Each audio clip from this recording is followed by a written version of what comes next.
Qui veut commencer s'il vous plaît? Levez la main. Ok. Tu peux annoncer ton média s'il te plaît. Cédric Tom, au Stade Perform.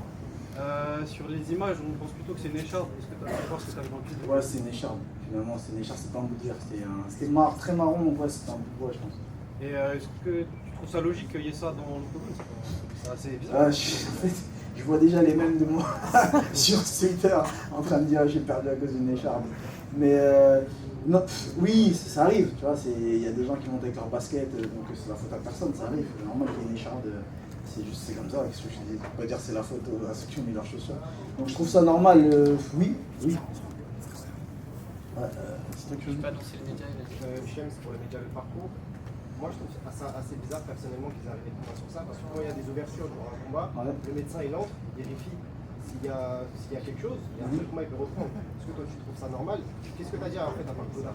En fait, de mon expérience de combattant en kickboxing, il est vrai que tu ne peux pas décider toi-même d'arrêter le combat. Vous vous souvenez tous de ce qui s'est passé avec Arnaud Grégorian contre Murtel Grenat, où il se retourne et il se prend un KO, ce qui, bon, en tant qu'homme, ça se fait pas, mais il n'a pas respecté la règle lui non plus. Il se retourne et tu ne peux pas décider toi-même d'arrêter le combat. Du coup, je me tourne vers l'arbitre, parce que je sens qu'il y a un truc qui me vient de ouf, sur l'orteil. Il me dit, tu peux pas arrêter. Je me dis, waouh, ok, bah, du coup, je continue. Je sens que ça me gêne, mais je peux pas arrêter, donc j'arrête pas. Du coup, Baki me voit, il voit que je suis gêné, tu vois. Je lui dis, ça me gêne de ouf. Du coup, Baki, il se retourne vers l'arbitre en disant, bah enlève-le, il regarde l'arbitre. Et moi, je regarde aussi l'arbitre, et l'arbitre arrête. J'ai rien compris. En fait, ce que je lui ai dit, parce qu'il me répétait, you can't stop the fight. Je lui ai dit, I understand. J'ai compris, je peux pas arrêter le combat. You told me that once, tu me l'as dit une fois, j'ai continué. But the second time, mais la deuxième fois, c'est Baki lui-même qui se retourne vers toi, et we both, nous deux, on t'a regardé et t'as arrêté. Il me dit, you can't stop the fight. Après, il voulait rien savoir. Tu vois, mais je lui ai expliqué, j'ai compris que je pouvais pas arrêter le combat. Mais la deuxième fois, c'est pas moi qui ai arrêté le combat, on t'a regardé tous les deux. Tu vois, donc dans ce cas-là, bah, avertis-le aussi, tu vois. J'ai rien compris, franchement, je sais pas. T'étais pas là? Non, si, j'étais là.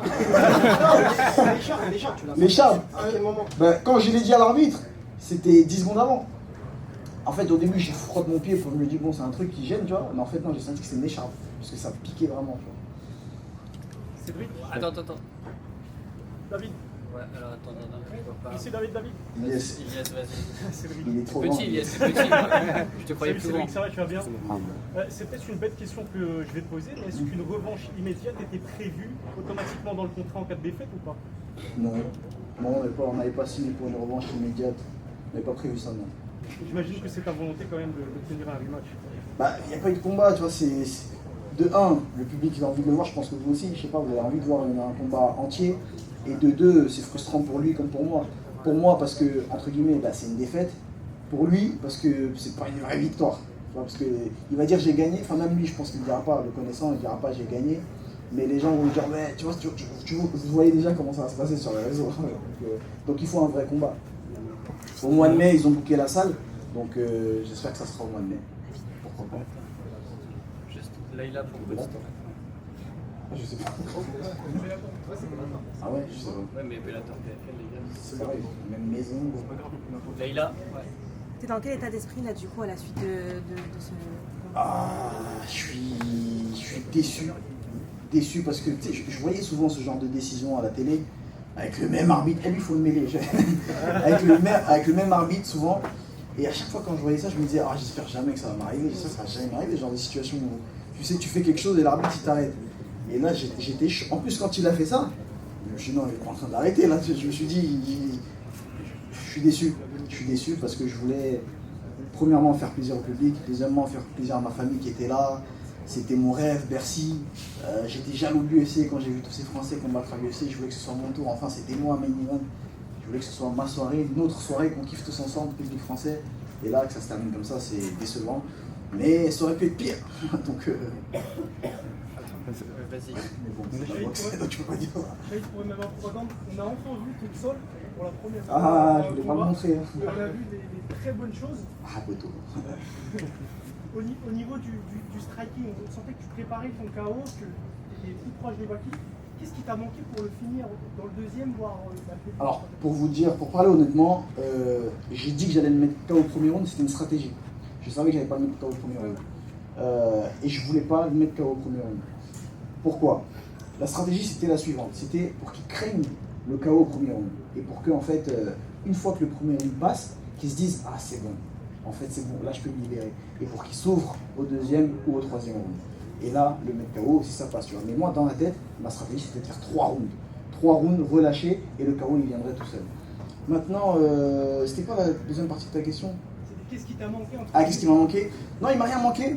Moi, franchement, je me voyais pas le mettre KO. Là, je te parle de l'état d'esprit dans lequel je suis maintenant, maintenant que j'ai passé deux rounds dans la cage avec lui.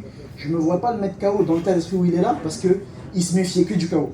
Tu vois, il se méfiait que du KO, il tournait beaucoup, il voulait pas prendre de coups. Donc c'est très difficile, à l'instar du combat que j'ai fait avec Taylor Shai. C'est hyper compliqué de mettre KO quelqu'un, entre guillemets, qui court, tu vois. Donc là, ma stratégie, après le premier round, je me suis dit, ah d'accord, j'ai compris son game plan. Dès que je balance une jambe, il m'emmène au sol. Moi, je craignais pas le sol avec lui. Quand je lui ai dit, s'il m'emmène 100 fois, en vrai, je vais me lever 100 fois. Tu vois. Et physiquement, je suis prêt. Et comme vous l'avez vu, je voulais pas montrer mon sol, malheureusement, je l'ai montré. Et du coup, moi, je me voyais gagner là au troisième round, prendre le deuxième. Et le troisième, premier, c'était compliqué, parce que je pense qu'il a marqué pas mal de points avec ses amenés au sol. Et ça m'a surpris, oui et non. Égalité sur le premier. Premier, deuxième, vous êtes à égalité 19-19. Et ça allait jouer sur le troisième du coup. D'accord, ok. Donc moi je me voyais gagner le troisième et je comptais plus du tout aller au sol au troisième parce que j'avais compris son timing, etc. Donc c'est ça ma stratégie, gagner au point au troisième. Encore 2-3 questions aussi. On in English? Yeah. One in English, yes. One in English. Cedric, he looked hurt in the end of the second round. How confident were you that you could knock him out in the third? Donc ce qu'il dit c'est que, I will explain in English after. Ce qu'il dit c'est qu'il avait l'air touché, entre guillemets amoché à la fin du deuxième. And what did you say? He looked hurt and then what? He looked hurt in the second. How confident are you that you would have finished him? Est-ce que j'étais confiant? Comment j'étais confiant pour le troisième round? I was very confident because I knew that his game plan was to settle the takedown by by a single leg or double leg, but with a timing. So in the beginning of the third round, I was like, okay, I will not knock him out, but I will win on point by winning this last round with a lot of pressure and only with boxing, no legs anymore, only with boxing damage, and I will win on point. Donc ce que je disais, c'est que voilà, c'est que en fait j'avais compris que à chaque jambe, il avait un bon timing pour saisir ma jambe et m'amener au sol. Donc le deuxième round, j'ai vu que j'ai beaucoup plus touché en anglaise avec mes points. Et ma stratégie là, c'était je me disais, bah ok, je prends plus aucun takedown. Et le troisième, je le gagne au point avec que de l'anglaise. Et sachant que je suis plus rapide que lui et je frappe plus fort, j'allais mettre que de l'anglaise, tête, corps, body, head, body, body. That was the plan for the last round, but unfortunately.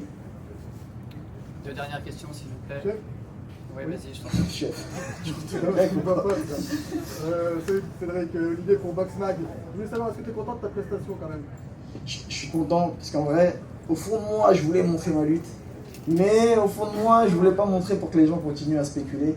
Je suis content de ma prestation parce que, même pour moi, tu vois, c'est vrai que je m'entraîne à la salle avec des lutteurs et des grappleurs d'un très très haut niveau. D'ailleurs, je tiens à remercier les coachs, Mehdi Othman, Nabil, JCDK, Boris Johnston, qui font un travail de malade mental. Donc merci à vous les frères.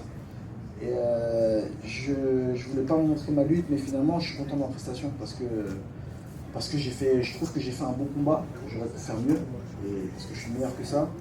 Mais franchement, je sais pas quoi dire, tu vois, je comptais m'exprimer pour ce 3 rounds. Dans ma tête, je partais pour un 3 rounds, tu vois, je répétais à Ardonna quand je regardais, je disais 3 rounds, 3 rounds, 3 rounds. Parce que je sais que mon meilleur ennemi, c'est de chercher le KO. Et je voulais pas faire cette erreur avec lui, tu vois. Donc c'est pour ça que j'ai fait exprès de dire et de chanter que j'allais le mettre KO au premier round pour que ce soit ça dans sa tête. Et moi, j'étais là 3 rounds, 3 rounds, 3 rounds, non-stop, 3 rounds, takedown, je me relève, 3 rounds, 3 rounds. Et je suis deg. Et tu étais surpris de sa vivacité? Il était vraiment très vif quand même. Qu'est-ce qui m'a surpris?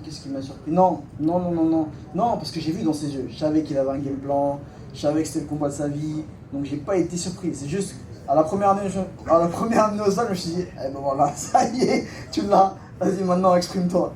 Ça y est, tout ce que tout le monde voulait voir. Donc ça m'a juste fait sourire un peu la première année au sol. Et après, normal, hein, tu sais, c'est pour ça qu'on s'entraîne, c'est pour ce genre de situation. Donc je suis content de ma prestation avec toi. Dernière question, s'il vous plaît. Dernière, non, c'est la dernière. Attends, vas-y, c'est la dernière, je suis désolé. Moi, c'est Cédric Antoine Mazer pour Sud Radio.